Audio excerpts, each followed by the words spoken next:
Hello friends, आज हम लोग प्रकाश परावर्तन तथा अपवर्तन का 4th पार्ट पढ़ने वाले हैं और आज हम लोग जानने वाले हैं कि गोलीय दर्पण में चिन्ह परिपाटी यानी परावर्तन का जो चिन्ह परिपाटी होता है यानी साइन कन्वेंशन, हम लोग उसी के बारे में जानेंगे।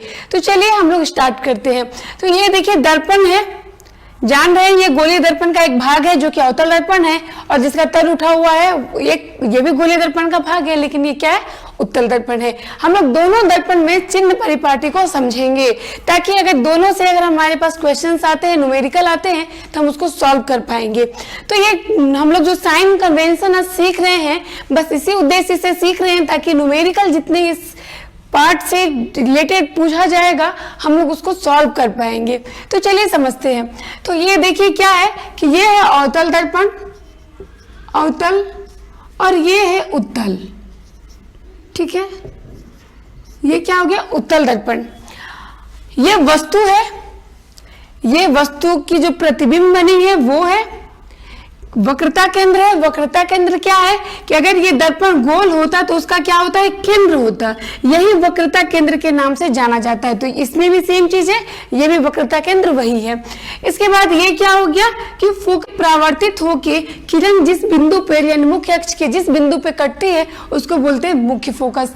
ये दर्पण का ध्रुव है जिसको कि P से डिनोट करते हैं। सेम चीज इसमें भी है कि ये हो गया आपका A भी वस्तु हो गया, P जो हो गया दर्पण का ध्रुव है, F मुख्य फोकस हो गया और C वक्रता केंद्र है। यहाँ तक तो आप लोग जान ही रहे हैं। Mn क्या है, एक दर्पण है, गोलीय दर्पण का एक भाग है जिसका नाम है ये अवतल दर्पण है और ये उत्तल दर्पण। यहाँ तक क्लियर है। ठीक है, अब आगे बढ़ते हैं। देखिए यहाँ पे क्या है कि अब हम लोग आज जो देखने वाले हैं वो ये देखने वाले हैं कि यहां से लेके यहां तक की दूरी को क्या कहते हैं और यहाँ पे जो दूरी होता है उसको क्या चीज से डिनोट करते हैं, वो प्लस में होता है या माइनस में होता है। सेम चीज यहां से लेके यहां तक की दूरी को क्या कहते हैं। यहां से लेके यहां तक की दूरी को हम लोग पहले ही जान गए हैं कि इसको बोलते हैं फोकस दूरी। चलिए यहाँ पे लिख देते हैं, ये हो गया फोकस दूरी। ठीक, यानी कि यहां से लेके यहां तक की दूरी को क्या बोला जा रहा है, फोकस दूरी। इसको स्मॉल f से डिनोट करते हैं। यहाँ पे देखिए एक चीज कि हम लोग जो समझने वाले हैं इसका एक छोटा सा पहले पॉइंट समझ लेते हैं। अवतल दर्पण में जो ऊंचाई होती है वस्तु की, h जो होता है वो पॉजिटिव में होता है और बाकी जितने सब होते हैं वो क्या होते हैं, निगेटिव होते हैं। क्या हम लोग सीख रहे हैं, अभी हम लोग सब समझ में आ जाएगा। लेकिन इसमें क्या होता है, u जो होता है यानी कि वस्तु की जो दूरी होती है वो होती है निगेटिव और बाकी पॉजिटिव। इसको ध्यान रखिएगा, आगे काम आने वाला है। यहां तक हो गया। अब एक चीज देखिए कि ध्यान रटना, इसमें कुछ नहीं है, समझना है। वस्तु को हमेशा दर्पण के बाईं ओर रखते हैं। देखिए बाईं ओर रखा हुआ है, यहाँ पे भी वस्तु को दर्पण के बाईं ओर रखा गया है। ये दाहिना साइड हो गया, ये क्या है, बायां साइड है। तो हम लोग हमेशा दर्पण की बाएं साइड में वस्तु को रखते हैं। ये चीज हो गया। अब देखिए जो कलई किया हुआ रहता है वो हमेशा दाहिने साइड किया हुआ रहता है, चाहे अवतल दर्पण हो या उत्तल दर्पण हो। देख लीजिए दर्पण ऐसे है तो कलई कहाँ किया हुआ है, ये क्या है, कलई किया हुआ है। कलई मतलब पेंट किया हुआ है, तो ये दाहिने साइड में ही होता है। इस तरीके से आपको क्या होगा, दर्पण हमेशा के लिए याद हो जाएगा। अब हम लोग आगे बढ़ते हैं। यहाँ पे देखिए यहाँ से लेके यहाँ तक ये क्या है, वस्तु, यहां से लेके यहां तक की क्या है, वस्तु की दूरी है। ठीक है, यहां से यहां तक जो दूरी है यानी कि AB जो वस्तु है उसका यहां से लेके यहां ध्रुव तक की जो दूरी है वो क्या हो गया, वस्तु की दूरी हो गई। तो वस्तु की दूरी होगी, इसका मतलब प्रतिबिंब की दूरी होगी। तो ये देखिए यहां से लेके जहां प्रतिबिंब बना है वहां से लेके यहां तक को भी प्रतिबिंब दूरी हो गया, उसको V से डिनोट करते हैं। इसके बाद देखिए जब ये दोनों हो गया, फोकस दूरी तो समझ ही गए। अब ये देखिए यहाँ पे क्या है कि ये जो h है यानी कि ऊंचाई है, वस्तु है तो वस्तु की कुछ ना कुछ तो ऊंचाई होगी, चाहे बड़ा हो या छोटा हो। जब वस्तु की ऊंचाई होगी तो उसकी प्रतिबिंब जो बनेगी उसकी भी ऊंचाई होगी। इसको हम लोग h' से डिनोट करते हैं। तो ये हो गया प्रतिबिंब की ऊंचाई। अब हम लोग यहाँ तक समझ गए, यहाँ तक कोई डाउट नहीं होना चाहिए। अब हम लोग आगे बढ़ते हैं। अब देखिए कि हम लोग कहते हैं यहाँ पे कि u जो होता है वो माइनस में होता है, और हम लोग यहाँ पे बात क्या किए कि वस्तु की जो ऊंचाई होती है ये पॉजिटिव होती है, बाकी सब निगेटिव होती है। अभी तक तो हमने बताया ही नहीं कैसा कुछ होता है। चलिए अब आगे सीखते हैं कि ग्राफ जो बनाते होंगे, मैथ में 5 नंबर का 10th क्लास में ग्राफ भी बनाना है, तो उस ग्राफ में आप लोग ग्राफ खींचते होंगे तो क्या करते होंगे, एक जो है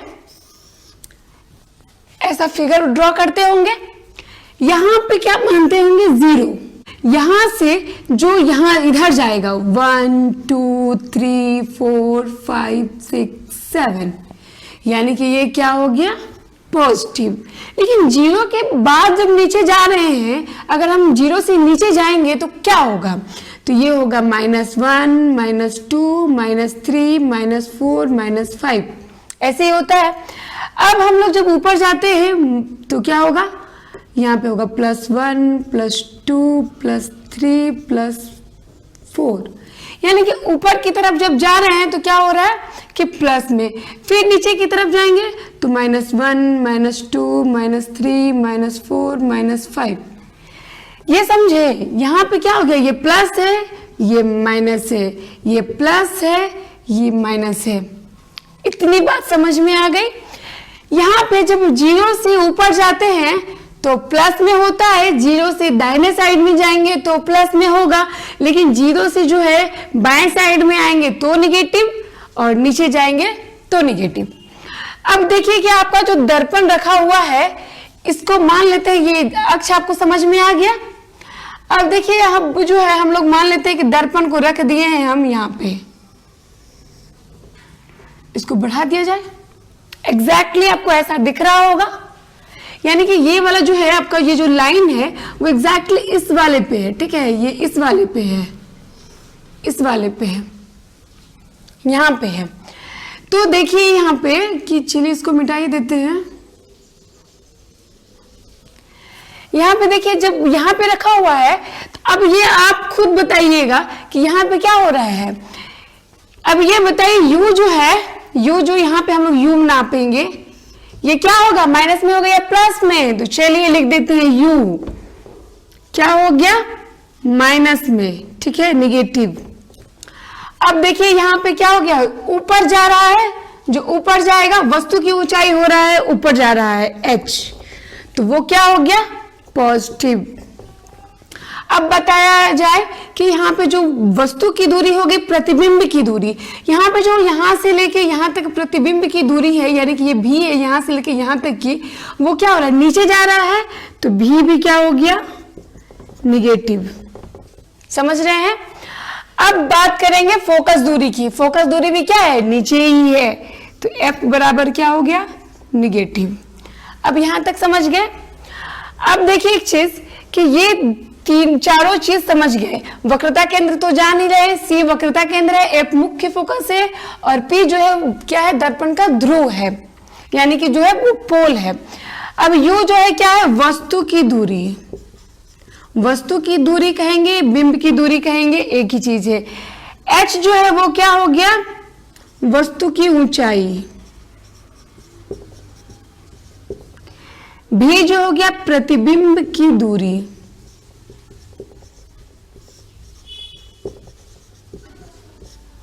F क्या हो गया फोकस दूरी। ठीक है। अब देखिए क्या बच गया। अब हम प्रतिबिंब की दूरी देख चुके हैं, लेकिन प्रतिबिंब की ऊंचाई नहीं देखे हैं। प्रतिबिंब की ऊंचाई नीचे की तरफ आ रहा है, इसलिए क्या होगा निगेटिव होगा। तो ये क्या हो गया प्रतिबिंब की ऊंचाई।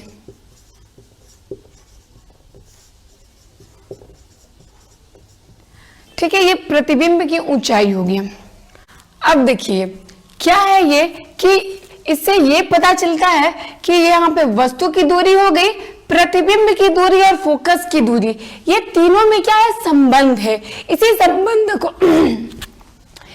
संबंध को हम लोग देखते हैं 1/v + 1/u = 1/f, और इसको कहा जाता है दर्पण का सूत्र, यानी ये हो गया दर्पण सूत्र। ठीक है, ये दर्पण सूत्र हो गया। अब हम लोग सेम चीज को देखेंगे किसमें, इसमें देखेंगे, उत्तल दर्पण में देखेंगे तो देखिए ये सेम चीज है, लेकिन ये उत्तल दर्पण जो है वो कहाँ पे रखा गया है, इसी पे रखा हुआ है, लेकिन ये ऐसे है तो यहाँ पे रखा जाएगा। यानी कि देखिए सब कुछ एकदम एक जैसा ही है, लेकिन हम दर्पण को यहाँ पे रख दिए। बस ये लाइन खींचने का देर था, एग्जैक्टली दिखने लगा ना। अब देखिए वस्तु को जब हम रखेंगे कहाँ पे, हमेशा बाएं साइड रखेंगे, तो यहां से लेके यहां तक की दूरी जो होगा वो क्या होगा, माइनस में होगा, क्योंकि ये क्या हो रहा है, वस्तु की दूरी जो है क्या है, माइनस में है, नीचे है, यहाँ पे है। इस वाले लाइन क्या है, नेगेटिव है ना, इसीलिए क्या ये नेगेटिव होने की वजह से ये क्या हो गया, माइनस में हो गया। बाकी सारा जो है वो पीछे बनेगा, यानी दर्पण के पीछे, तो इस साइड जितना कुछ है वो क्या हो जाएगा, पॉजिटिव हो जाएगा। मतलब कि अब देखिए बिंब की दूरी P से लेके F के बीच में जो है ये, यानी कि V बराबर क्या हो गया, पॉजिटिव, U क्या हो गया था, निगेटिव, H जो क्या है इधर भी है तो क्या है, पॉजिटिव, क्योंकि ये ऊपर की तरफ नापा जा रहा है इसलिए ये पॉजिटिव है। इसके बाद H डैश जो होगा वो क्या होगा, पॉजिटिव, क्योंकि H डैश जो है वो यहाँ पर है, इस तरह से नापेंगे ना हम लोग, यहाँ पे जो इसकी ऊंचाई H डैश, प्रतिबिंब की ऊंचाई, यहाँ पे बिंब की ऊंचाई ये H हो गया, भी हो गया यहाँ से लेके यहाँ तक की दूरी, यानी P से लेके यहाँ तक की दूरी को क्या बोलते हैं, भी बोलते हैं। भी क्या हो गया, पॉजिटिव हो गया। अब ये चीज जान गए। अब F जो है यानी कि यहाँ से लेके यहाँ तक की दूरी वो भी क्या हो गया, यानी फोकस से लेके, देखिए फोकस से लेके ध्रुव तक की दूरी को कहा जाता है फोकस दूरी, ये भी हो गया पॉजिटिव। जो प्रतिबिंब है बना है, प्रतिबिंब से लेकर के P तक की दूरी को क्या बोलते हैं, प्रतिबिंब की दूरी, यानी कि ध्रुव से लेके प्रतिबिंब की दूरी तक जो बीच में जो दूरी है उसको क्या बोलेंगे, प्रतिबिंब की दूरी, उसको V से डिनोट करते हैं। तो अब समझ गए जो हम लोग शुरू में ही बात किए कि U जो होता है निगेटिव होता है, बाकी पॉजिटिव होता है। देखिए यहाँ पे U केवल निगेटिव है, बाकी सब क्या निकल गया, पॉजिटिव निकल गया। यहाँ पे क्या हो गया कि H केवल पॉजिटिव है, H देख लीजिए यहाँ पे H केवल पॉजिटिव है, बाकी सारा क्या हो गया, निगेटिव हो गया। ये हो गया। अब हम लोग बात करेंगे आवर्धन। ये आवर्धन क्या होता है इस चीज को समझते हैं। आवर्धन जो होता है इससे ये पता चलता है कि वस्तु का अनुपात और प्रतिबिंब का अनुपात, यानी कि वस्तु जो है, यानी मान लीजिए ये वस्तु रखा हुआ है, वस्तु कितना बड़ा है और उसका प्रतिबिंब जो है वो कितना गुना बड़ा है या छोटा है, इस चीज को पता करने के लिए आवर्धन का जरूरत पड़ता है। और आवर्धन को हम लोग M से डिनोट करते हैं, ठीक है। इसमें होता है प्रतिबिंब की ऊंचाई, प्रतिबिंब की ऊंचाई बटे वस्तु की ऊंचाई, वस्तु की ऊंचाई, ठीक है। यानी कि देखिए वस्तु की ऊंचाई क्या है, H है, प्रतिबिंब की ऊंचाई क्या है, H डैश है, ठीक है। ये पहला हो गया।